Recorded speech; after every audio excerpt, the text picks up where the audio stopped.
Hey guys, what is up and welcome to a new video. Now this one is going to be a little bit different than my usual videos I release on this channel, but I just simply could not resist. Pokemon Go has been absolutely taking over everything. I mean, I always see everyone talking about it, so many people are playing it and the craze is just out of this world. So for this video I decided, you know what, I want to make one Pokemon Go video talking about just tips and tricks, things that I recommend you keep in mind and actually know about, because if I knew these when I was playing at the very beginning, I feel like it would have made things a lot easier. So we'll be going over what I consider to be the more or less 10 must-know tips and tricks when playing Pokemon Go. So here's my collection very quickly. Now I'm almost level 19, level 18 at the very moment, and I have several Pokemon over 1000, but I'm still obviously trying to get them even higher. But so far this is what I have.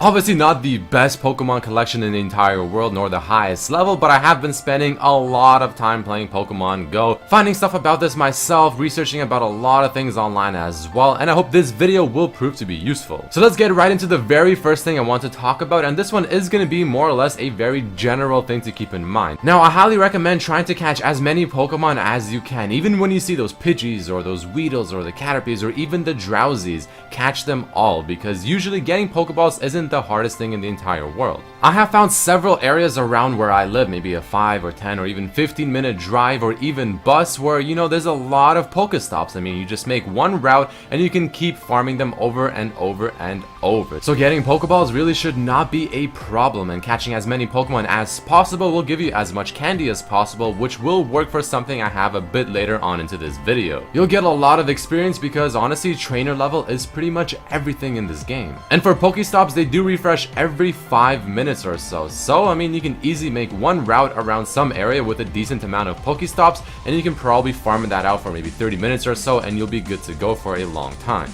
Now speaking of catching Pokemon, there's one little trick you can do to slowly make your experience bar go up just a little bit more, and that's curving your Pokeball. You can spin it, you can throw it to the side, and it will curve, and if you do it correctly, you'll get about 50 extra experience. Now this is something very important to keep in mind, because whenever you're catching maybe one of those weaker Pokemons, the ones you're just catching for the sake of catching, like a Weedle, like a Rattata, Drowsy, or whatever, and they're fairly low CP or combat power, then you might as well try and spin the Pokeball and try to get that little bit of extra experience, because chances are catching that Pokemon shouldn't be all that difficult to begin with. All you have to do is simply spin the Pokeball. As you see it start spinning on your screen, throw it off to the side, it'll curve to the center towards the Pokemon you're trying to catch, and if you do it correctly, you'll get extra experience. The same thing applies to the ring you see around the Pokemon that constantly keeps shrinking. Whenever you throw the Pokeball and it gets inside the ring, you'll get also bonus experience. The smaller the ring you do this with, the more experience you get. And the color of the ring shows the difficulty of the catch, from green to yellow to orange to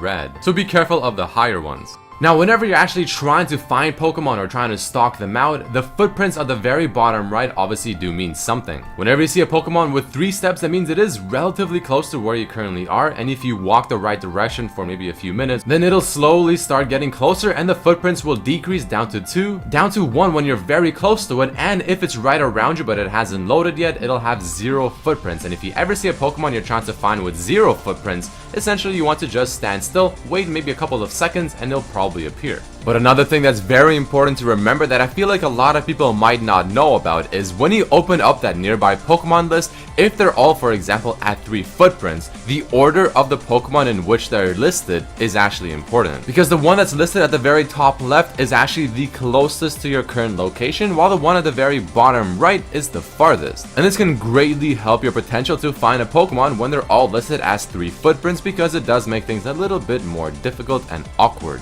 Well, we've talked about finding Pokemon, we've talked about catching Pokemon, but what about when you already have a lot of Pokemon? What exactly do you want to do with them?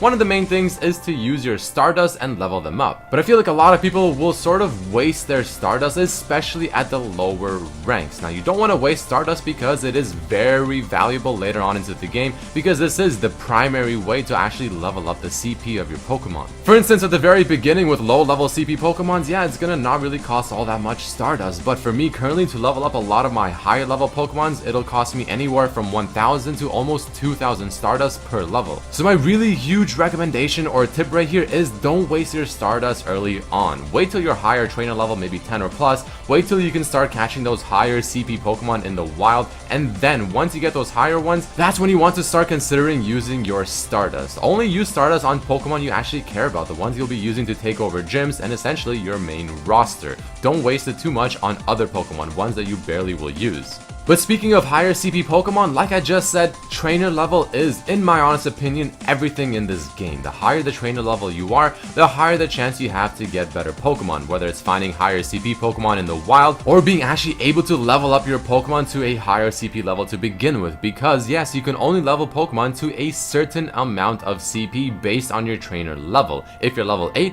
you'll only be able to go up so much until the game tells you cannot level this Pokemon up any further because of your trainer level. This is why I always say try to catch as many Pokemon as possible, try to get as many of those Pokestops as possible as well, because trainer level does mean everything. The higher the trainer level you are, the faster, the better your Pokemon roster will eventually become. But the final trick I'll be talking about in this video is a very neat way to try and boost up that level much quicker.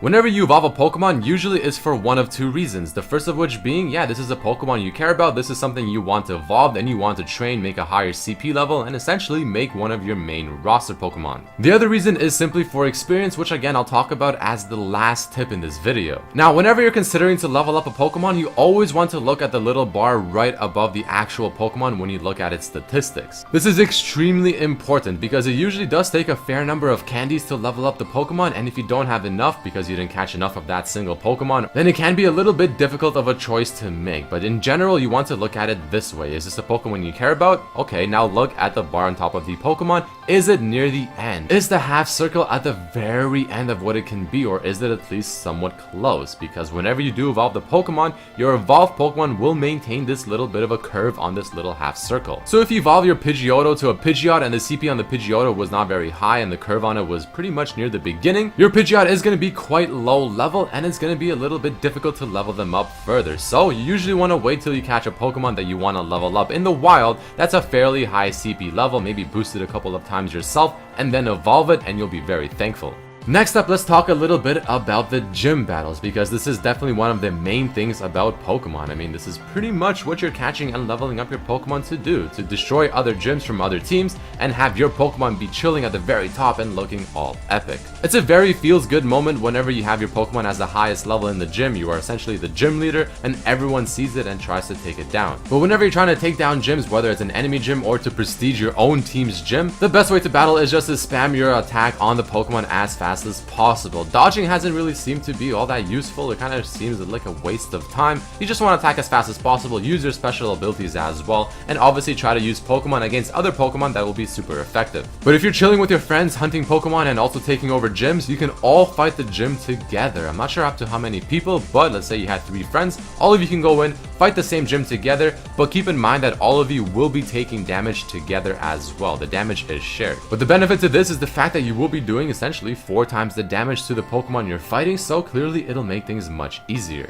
But another thing a lot of people might be a little bit curious about or wondering how exactly it works is the gym level. How does this work? What does this mean? Well, the gym level is based on the amount of Pokemon that are essentially stationed at the gym. And the way you make the gym level higher is by putting either stronger Pokemon in there, which will kind of give the gym a little bit of experience from what I've noticed, or you can fight your own team's gym. No one will actually die. Your Pokemon won't die. It'll get to 1 HP if it ever does technically die in the battle. But you're essentially fighting your own gym to prestige it. You're gaining experience for it because, again, you want to gain levels for the gym because that opens up extra slots as to Pokemon you can put in. But do remember that you can only have 1 Pokemon per gym. If you put a Pokemon that is the highest level in the gym, let's say there's 7 people and you're the highest one, that's the best option to have if possible, because it means whenever an enemy team tries to take over your gym, you will have the highest chance to remain in the gym as long as possible and maybe even stay there for longer because the team just simply cannot kill every single Pokemon in the gym. If your Pokemon is the weakest in the gym, then chances are you will be knocked out first and you will be the easiest person to knock out as well. But after you're done farming gyms, you can instantly go to the store. At the top right, it'll have a little icon telling you how many gyms you currently have Pokemon in, and you can press that button every 22 hours. It'll give you a little bit of a reward. And this reward will consist of 500 Stardust per gym you have controlled, and it'll also give you a little bit of those gold coins that you can use in the store to buy extra things.